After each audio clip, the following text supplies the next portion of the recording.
Thank you, Cameron. Now it's victory for locals in Waterlooville. The Battle of Waterlooville has been won, as they've now dropped plans to house migrants in hotels at the site because it was deemed to be unsuitable. Now this comes following heavy criticism and more than 1,000 people protesting in the area last week alone. And we are set to hear from Suella Braverman, the local MP, in about an hour's time. Let's get back to studio now for some reaction. I'm joined by GB News' senior political commentator Nigel Nelson, and also the historian and the broadcaster Rafe Heydel-Mankoo. Gentlemen, welcome. Rafe, I'm going to start with you on this occasion because there's a feeling now, is there not, that with these nationwide protests, the genie is out of the bottle and it can't be put back in. It's flipped now, this, from being a far-right issue, the words of the Prime Minister just a year ago, to one of women's safety, of community cohesion. Working class communities, as we saw there, rallying around and saying enough is enough. Waterlooville, do you believe, is an isolated incident, or could this be the beginning of a nationwide pushback? Absolutely. Something has changed in this country. The British people have had enough. I'm reminded of G.K. Chesterton, who said, "For we are the people of England that have not spoken yet." Well, they found their voice. They found their voice in Waterlooville. Congratulations to all of those people who powerfully and peacefully demonstrated.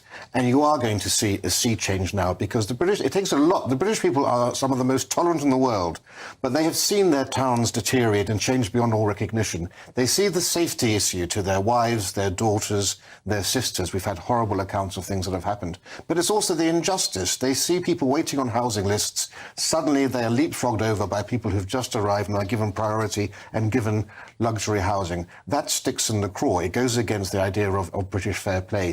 This is going to be a change, and I think you're going to see, because these migrant hotels are right up and down the spine of the country now, and the people of England will no longer be denigrated, be besmirched as being far right. They were reticent to speak out in the past because of people like Keir Starmer calling them far right thugs.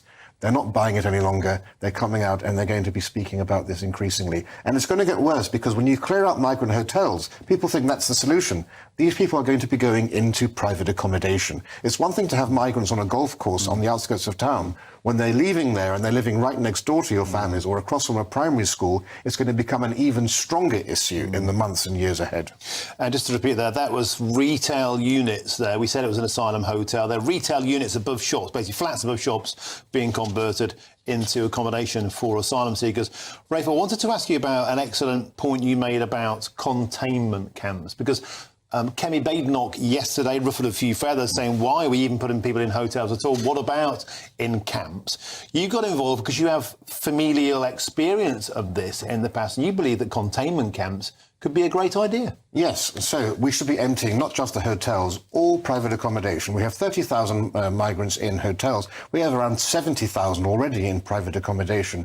Now, I've been campaigning every week for about 3 years to empty them all and put them into camps. I'm very pleased that Kemi's clearly been listening to me and adopted this policy, but I've had such hysteria, such absurdity from people on the left. One historian said, well, no one should use the word camp, it's reminiscent of concentration camps. Well, that will come as news to people from Butlins holiday camp. But after the Second World War, there were 250,000 Polish refugees in Britain who couldn't go back to Poland because it had become a communist dictatorship. That included 100,000 women, children, and the elderly and others. And they were resettled in Polish resettlement camps. They lived in these camps for 10, 15 years. My mother's cousins were in those camps. They fell in love. They got married in those camps. I knew those ladies all my life. They never complained about the conditions. They were happy and grateful to be given opportunity. And those were 1940s style primitive barracks and Nissen huts. The camps of today will be much more improved.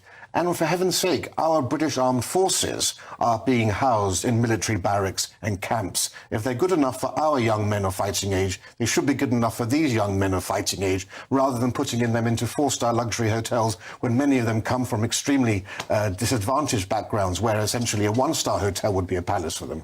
OK, Rafe Heydel-Mankoo, excellent. Thank you very, very much for joining us with that impassioned speech there.